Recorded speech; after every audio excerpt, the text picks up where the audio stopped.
Ya sus Biblias y sus bosquejos que los van a necesitar para tomar sus apuntes. Si alguien tiene necesidad de una Biblia o de un bosquejo, por favor levante su mano. Los anfitriones les van a distribuir Biblias o los bosquejos si los llegan a necesitar. En el año de 2007, esto salió en Noticias F desde el Universal de México. Y escuchen lo que sucedió en esta oportunidad, esta noticia. Fue una demanda contra Dios. El senador estatal de Nebraska, Ernie Chambers, presentó una demanda judicial contra Dios, al que acusaba de haber causado nefandas catástrofes en el mundo que han provocado la muerte y la destrucción sin misericordia. El escrito fue admitido a trámite el pasado 14 de septiembre de 2007 por la Corte del Distrito de Douglas en Nebraska. En una prueba más que en los Estados Unidos, las demandas pueden prosperar, pese a lo extravagante que pueda ser su contenido. La demanda a la que tuvo lugar o que tuvo acceso Noticias F, reconoce que el demandado es conocido con varios alias, o títulos, o nombres, o designaciones. Ante la imposibilidad de que Dios se presente en el proceso, se cita a los representantes de varias religiones, denominaciones y cultos que de manera notoria reconocen ser agentes del demandado y hablan en su representación. El demandante reconoce haber hecho razonables esfuerzos por invocar al demandado, con llamados de manifiéstate donde quiera que estés, aunque sin ningún éxito. En la demanda, el senador lanza en lenguaje bíblico varias acusaciones contra Dios, como que ha causado espantosas inundaciones, terribles terremotos, horrendos huracanes, terroríficos tornados, perniciosas plagas, feroces hambrunas, devastadoras sequías y guerras genocidas. Todas estas nefastas catástrofes han provocado muerte generalizada y destrucciones y ha aterrorizado a millones y a millones de habitantes en toda la tierra, incluido bebés inocentes, niños, ancianos y enfermos sin ninguna distinción. Con todo ello, el demandado no ha mostrado ni compasión ni remordimiento. Y no contento con ello, incluso ha proclamado que reirá cuando las calamidades ocurran. Para Chambers, que ocupa un asiento en el Senado de Nebraska desde el año 1970, la conducta pasada y la historia del demandado hacen ver que sus amenazas terroríficas son creíbles. Por ello, pide al juez que someta a Dios a un proceso judicial, no sin antes pedirle que le haga un requerimiento permanente para que cese en sus acciones destructivas y sus amenazas terroríficas. El juez rechazó la demanda contra Dios, presentada por el legislador Chambers, al señalar que el Todopoderoso no recibió un citatorio, ya que su domicilio no aparece en el directorio telefónico. Una demanda contra Dios. Estaban todos con la expectativa, ¿verdad? Cuando nosotros nos acercamos a Dios, ¿cómo lo hacemos? En muchas oportunidades, quizá a veces nos acercamos delante de Dios, quizá con demandas o con exigencias también. A veces nos podemos acercar a Dios diciéndole a Él lo que pensamos nosotros que Él debería hacer o que le tocaría hacer según nuestra forma de pensar. A veces nos podemos acercar a Dios solo expresando nuestras quejas, nuestros resentimientos, nuestras inquietudes y vaciando quizá nuestros corazones de una manera no apropiada, no adecuada al acercarnos a Dios. A veces al acercarnos a Dios, inclusive, el enfoque de nuestro acercamiento a Él somos nosotros. Y todo gira alrededor de nosotros, cómo estamos, cómo nos sentimos. Y es la forma como muchas veces nos acercamos a Dios. Es interesante que la Biblia nos indica y nos da claras instrucciones de cómo debemos acercarnos nosotros como hijos a Dios. Y yo les invito para que lean, y allí en sus bosquejos tienen el texto de Mateo, capítulo 6, desde el versículo 5 hasta el 9. Lo tienen allí en sus bosquejos y está en la Nueva Traducción Viviente. Así que si usted nota un lenguaje diferente, es por ese tipo de versión que vamos a usar. Mateo capítulo 6, del 5 al 9.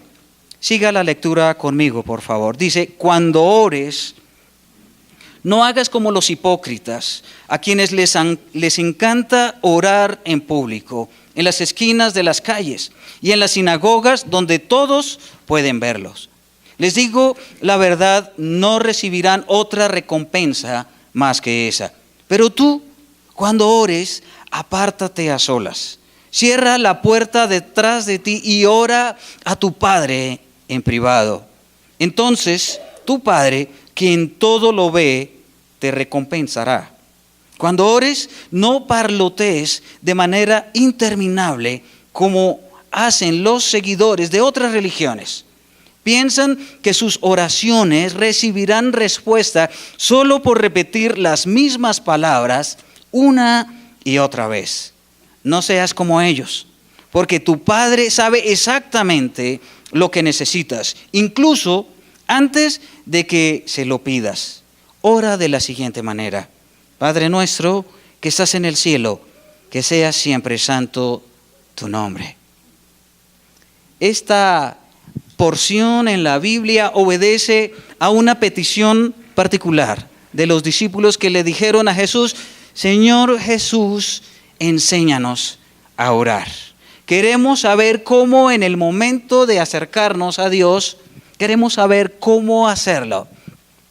Pero antes de que el Señor Jesús les diera un modelo o una forma cómo ellos debían acercarse a Dios, les da por lo menos dos recomendaciones importantes. Quiero que las tengamos en cuenta. Dos recomendaciones antes de decirle, ustedes deben orar así. Y la primera recomendación es la siguiente: la oración es algo entre tú y Dios. Preferiblemente debe ser, como dice acá, algo privado. No necesita testigos. Es lo que dice el Señor Jesús. Y lo segundo, la segunda recomendación, la segunda recomendación que Él hace es: ya Dios conoce lo que tú le vas a decir. No te afanes, ya conoce tu corazón, ya sabe exactamente tus palabras, pero díselo. Él quiere que se lo digas, Él quiere que tú le expreses a Él todo lo que hay en tu corazón de la manera adecuada. Cuando llegamos en ese pasaje al versículo 9, y donde empieza a decir, y empieza este modelo extraordinario del Padre Nuestro, el enfoque de la oración, si podemos mirar detalladamente, no somos nosotros. El enfoque de esta oración está precisamente en Dios y en el reconocimiento de quién es Dios. Seguramente no hay una oración más conocida, más repetida, más memorizada e inclusive más incomprendida que el Padre Nuestro. Y cuando Jesús lanzó esa oración, Él quiso dejar un significado importante que quiere que nosotros hoy día podamos entender qué fue lo que Él quiso dar a entender al decir: ustedes deben orar a Dios de la siguiente manera. Y Él comienza con estas palabras: Padre nuestro. Esa primera expresión significa un reconocimiento a la paternidad de Dios. Algo muy importante que Jesús quería decir desde el comienzo es que hay un prerequisito, hay un requisito inalienable que todos debemos cumplir en el momento de acercarnos a Dios. Y ese requisito es: se requiere tener una relación previa con Dios, una relación donde Él es el Padre y nosotros somos los hijos. Ese es el requisito que nosotros o que Dios establece en el momento de pretender acercarnos a Dios. Esta expresión, Padre nuestro, no es una expresión ligera, no es una expresión común, no es una expresión que carece de significado. Es un privilegio único, es un privilegio extraordinario de la cual gozamos todos aquellos que somos parte de la familia de Dios. Pero ¿cómo entonces nosotros podemos llegar a ser parte de la familia de Dios? Algunos y muchas personas en todo el mundo se dicen, es que yo soy hijo de Dios, es que yo pertenezco a Dios, yo conozco a Dios. Pero solamente podemos llegar a Dios única y exclusivamente de la manera en que Dios dice que podemos ser parte de su familia. La Biblia también nos lo menciona. Juan decía estas palabras, mire, a todos los que le recibieron, a los que creen en su nombre, se les dio el derecho, la potestad de ser hechos hijos de Dios. Ahí está la forma para poder entonces empezar a ser parte de la familia de Dios, para poder establecer esa relación única y extraordinaria con Dios. El Señor Jesús, cuando comenzó a decir ese Padre Nuestro, no escogió las palabras de manera aleatoria o de manera casual. Él probablemente pudo haber dicho, ustedes orarán así. Ustedes pueden orar a Señor nuestro, o pueden orar Dios Todopoderoso, o pueden orar Creador del universo. Eso es verdad. Esos son atributos de Dios, pero Él no escogió esas palabras. Él, a propósito, empezó diciendo, ustedes orarán así, Padre nuestro. Y lo que quería decir es que usted y yo tenemos el derecho al acceso al trono de Dios cuando previamente tenemos una relación con Él, donde Él es el Padre y donde nosotros somos los hijos. Él quiso dejar por sentado que es un requisito que necesitamos llenar para poder acercarnos a Dios, precisamente. Padre también significa que Dios es el origen y el creador de absolutamente todo lo que existe. En la antigüedad, la nación de Israel llamaba en más de una oportunidad a Dios Padre, pero únicamente se referían a Dios como el origen y el creador de todo lo que existe, pero no les costaba mucho trabajo tratar de identificar y de relacionarse con Dios como ese Padre a quien puede uno acudir con confianza y sin temor y con toda libertad. Posteriormente, ya en el Nuevo Testamento, el Señor Jesús quiso de una manera muy clara, muy a propósito, decirles, ustedes tienen una relación con Él de padre a hijo, de hijo a padre, y se pueden acercar a Él con base en esta relación. Hay muchas personas que en verdad actualmente no pueden ver a Dios como Padre. Quizá lo pueden identificar como creador, lo pueden identificar muy probablemente como creador, como todopoderoso, inclusive como juez de todo lo que existe. Pero les cuesta mucho trabajo acercarse a Dios como Padre, porque no lo consideran y no lo ven así. Y mucho más difícil quizá llegar a decirle a Dios, papá, tú eres mi papá. Y eso es lo que Jesús quiso dar a conocer para empezar este modelo extraordinario del Padre Nuestro. Eso quiere decir que nosotros, como hijos de Dios, no somos hijos huérfanos. Que nosotros siempre vamos a tener a alguien que responda por nosotros. Que nosotros tenemos siempre a alguien a quien acudir en cualquier momento y bajo cualquier circunstancia.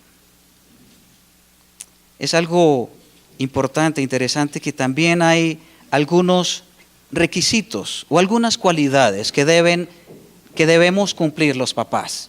Y que en este caso Dios cumple a cabalidad. Allí en sus bosquejos ustedes tienen unas líneas. Escriba lo siguiente, tenga en cuenta eso. Algunas cualidades que debe tener un papá. Y la primera es amor incondicional. ¿Qué significa que un padre debe tener un amor incondicional hacia sus hijos? Significa que sí debe amar a sus hijos con ese amor tierno, con ese amor dedicado, con ese amor que cobija, abriga, pero que también implica impartir disciplina cuando sea necesario, como una manifestación y prueba del amor. Otro requisito, otra cualidad para un papá es que debe tener una presencia y disponibilidad. Y eso quiere decir que debemos estar cercanos, debemos estar disponibles tan pronto se nos solicite a nosotros.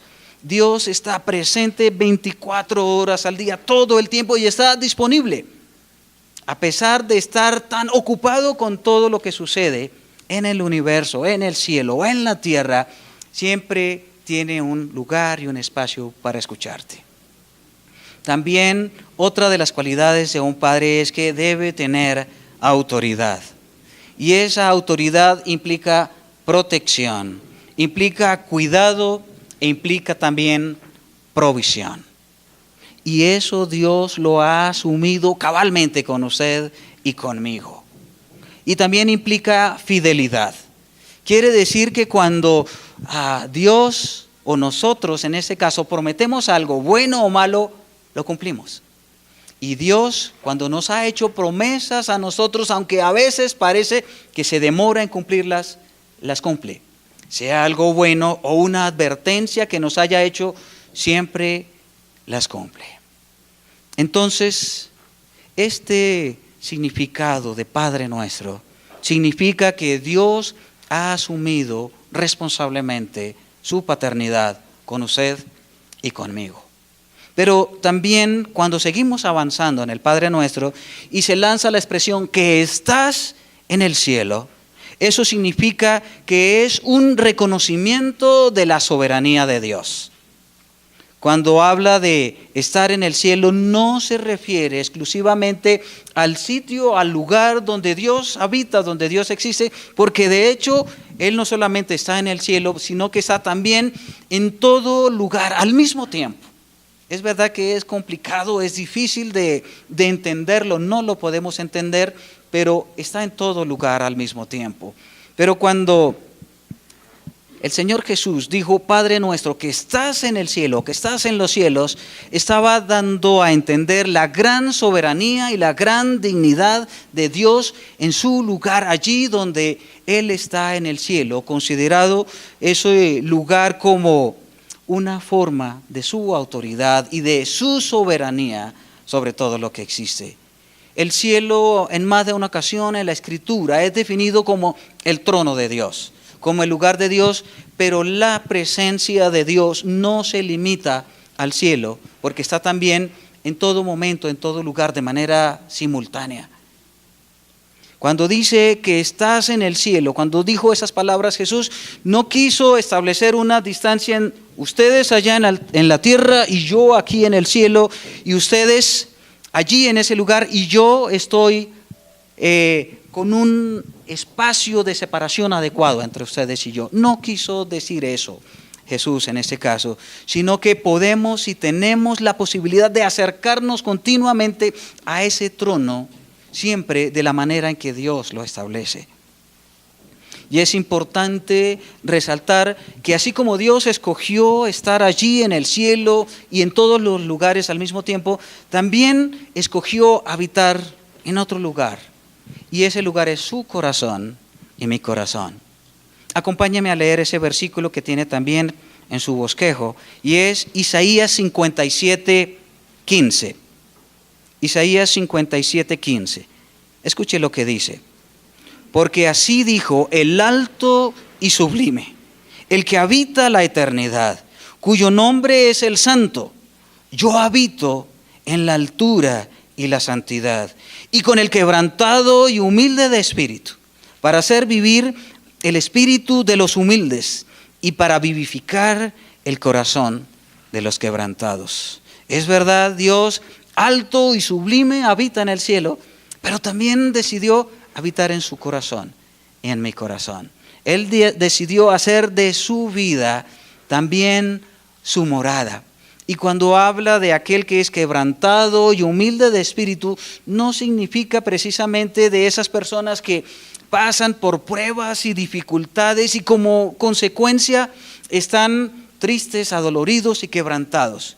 Sí, es posible, tiene lugar también para ellos, pero significa para aquellas, o tiene que ver con aquellas personas que han reconocido su propia insuficiencia, su propia incapacidad de acercarse a Dios, de salvarse a sí mismos, aquellos que reconocen que la peor manera de vivir es separados de Dios, que pueden decir, alejado de Dios yo soy absolutamente nada, no tengo esperanza fuera de Dios.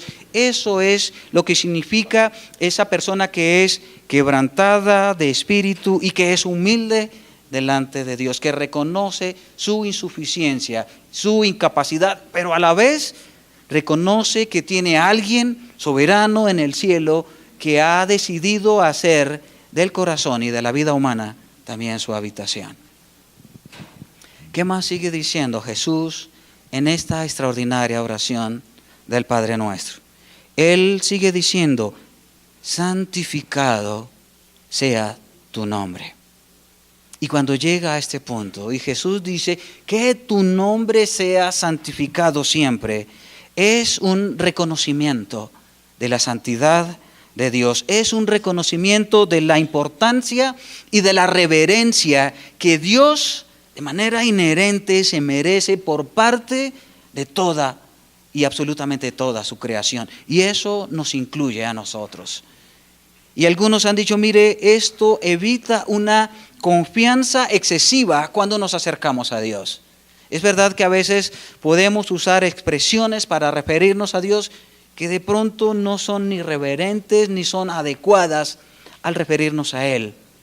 Entonces, cuando Jesús incluyó que tu nombre sea santificado, ¿qué quiso decir en esa oportunidad? Quiso decir que su nombre sea reconocido y proclamado como santo. Hasta ahí está bien. Pero también significa que su esplendor y su santidad se vean claramente reflejadas en nosotros, sus hijos. Sabe que cuando usted le dice a Dios que tu nombre sea santificado, usted está adquiriendo o reconociendo una realidad de que usted es un portavoz, que usted es alguien que debe reflejar esa santidad que Dios se merece. Eso es lo que quiere decir. Él es extremadamente santo, como dice la palabra, pero nosotros a la vez somos los encargados como su pueblo, como su familia, como su pertenencia, como sus hijos, de reflejar continua, permanentemente esa santidad que es inherente a Dios.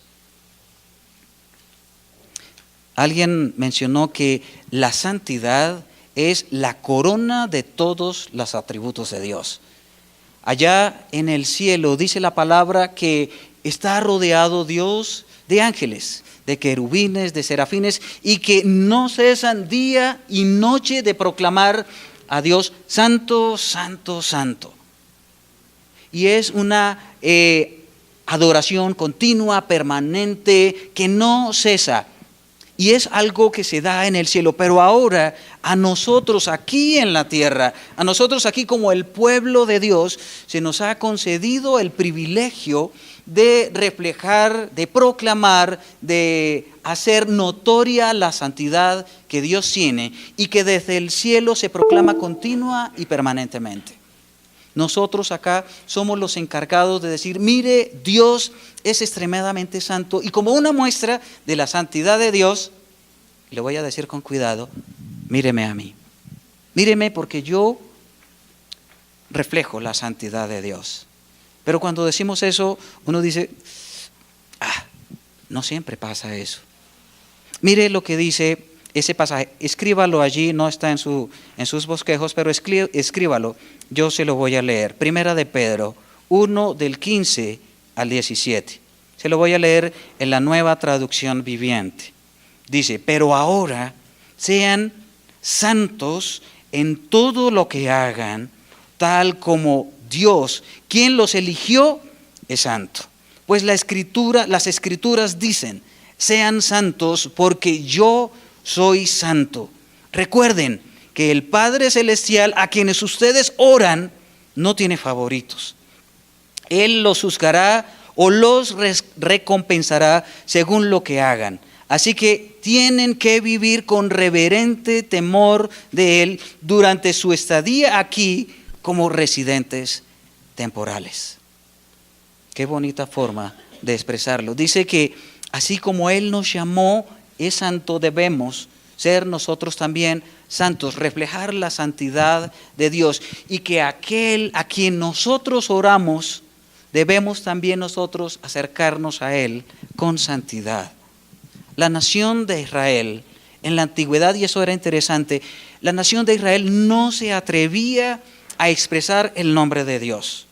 No se atrevía a expresar, a decir el nombre de Dios, y para eso usaban 3 letras, 3 consonantes que eran difíciles o imposibles de pronunciar. Y ellos temían que de pronto al pronunciar el nombre de Dios se iban a considerar indignos de hablarlo, de pronunciarlo, porque Él era supremamente santo. Así que escogían otros términos, Señor, básicamente Adonai, para expresarse a Dios. Pero algo muy importante que a veces uno podía ver en el transcurso de la historia de la nación de Israel es que aunque no se atrevían a pronunciar el nombre de Dios por temor a incurrir en algo terrible por la santidad de Dios, no siempre las vidas de ellos reflejaban ese temor que tenían por pronunciar el nombre de Dios. De pronto sus vidas eran ajenas a ese temor que profesaban por temor a decir de una manera inapropiada, inadecuada el nombre de Dios. Nosotros, como iglesia, nos dice la palabra que Dios nos ha colocado a nosotros ahora como una nación santa, como un pueblo escogido. Y dice que hay un propósito, anunciar las virtudes, todos esos beneficios y bendiciones que Dios nos dio a nosotros. Y una de esas virtudes y beneficios es el reflejo de la santidad de Dios. El problema es que muchas veces hay una gran separación entre nuestra vida espiritual, entre nuestra vida y nuestra comunión con Dios. Parece que hay una separación o un divorcio entre la vida espiritual y la comunión con Dios y mi vida familiar. O hay una separación entre mi comunión con Dios y mi vida laboral o mi vida social. Y esto no debe ser así. Mi vida espiritual, mi comunión con Dios debe permear, debe trascender continuamente mi vida en casa, mi vida fuera de casa, en el ambiente laboral, en mi ambiente social. Debe permear, debe estar saturada mi vida fuera de mi casa, fuera del ambiente, de pronto en la iglesia, debe estar permeado todo. Pero a veces nosotros hacemos una separación. Esta es mi vida espiritual, esta es mi vida en casa, y esta es mi vida laboral, y esta es mi vida social. Pero la palabra de Dios dice que todo eso debe reflejar de manera continua y permanente la santidad de Dios. El problema es que no siempre eso es una realidad de nuestras vidas. Cuando Jesús dijo, Padre nuestro que estás en los cielos, que tu nombre sea siempre santificado, puso un sentido de urgencia en su vida, en mi vida. Al transmitir esas palabras quiere decir que nosotros de manera continua y de manera permanente debemos reflejar la santidad de Dios. ¿Por qué es importante? Porque es importante que nuestras vidas reflejen la santidad de Dios. La Biblia también nos lo menciona. Escuche este texto que aparece en el libro de Hebreos. Dice, esfuércense por vivir en paz con todos y procuren llevar una vida santa, porque los que no son santos no verán al Señor. Los que no son santos no verán al Señor. Eso lo dice en el libro de Hebreos, si quiere anotarlo por allí, capítulo 12, versículo 14. Hebreos 12, 14. Dice, sin santidad, en otras versiones, es imposible agradar a Dios. Por eso es importante que su vida, que mi vida, independientemente donde usted esté, en la casa, en el trabajo, en su ambiente social, donde sea, refleje la santidad a Dios. Cuando usted, de aquí en adelante, cuando usted ore el Padre Nuestro, o cuando usted tome palabras del Padre Nuestro, muy probablemente va a hacerlo con un poco más de entendimiento de las palabras. Va a hacerlo de pronto un poquito más, con un poquito más de convicción. De pronto ya no nos vamos a acercar a Dios con demandas, y yo creo que a veces si pudiésemos, y algunos de pronto lo han pensado, no han podido hacerlo, si pudiesen ponerle una acción de cumplimiento a Dios, lo harían. Si pudiesen colocarle una tutela a Dios, lo harían.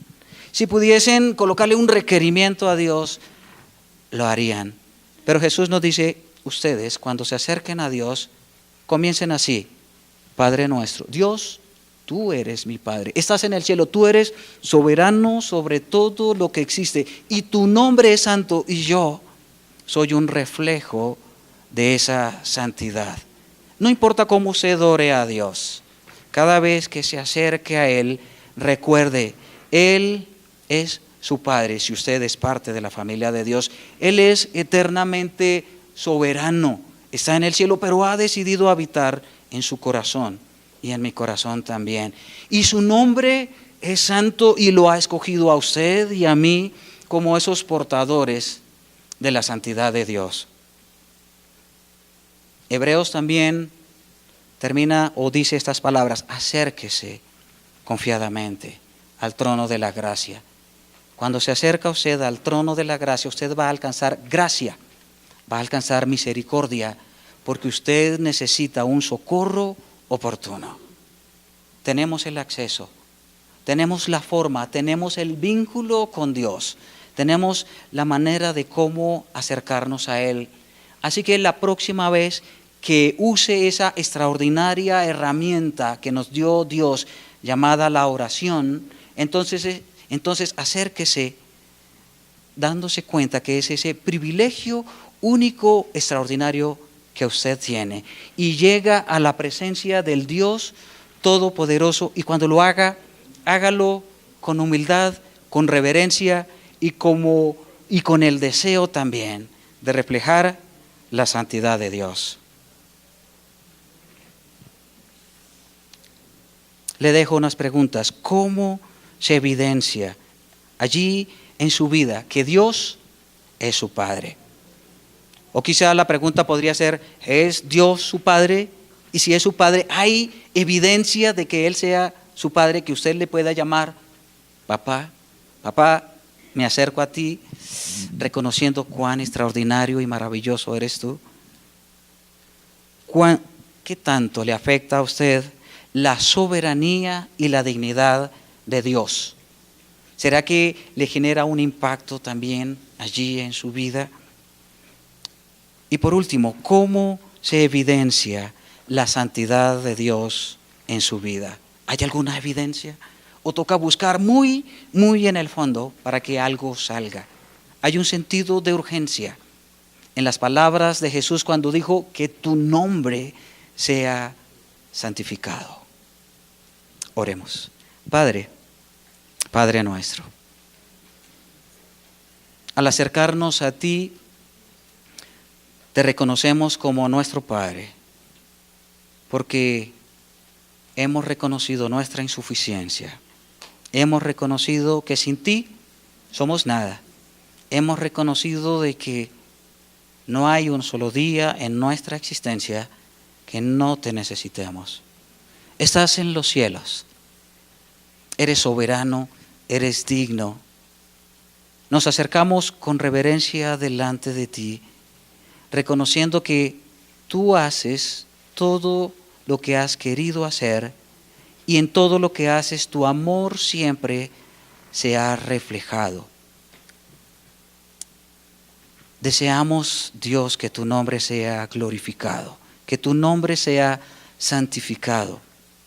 Permítenos a nosotros como hijos tuyos ser un reflejo de esa santidad.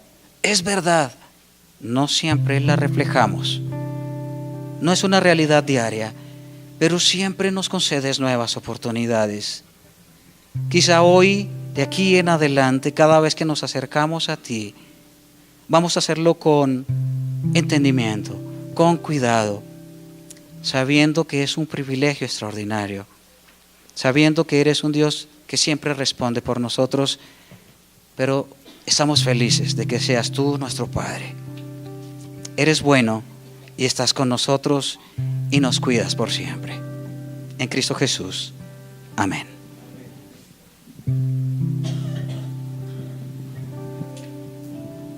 Gracias a ti.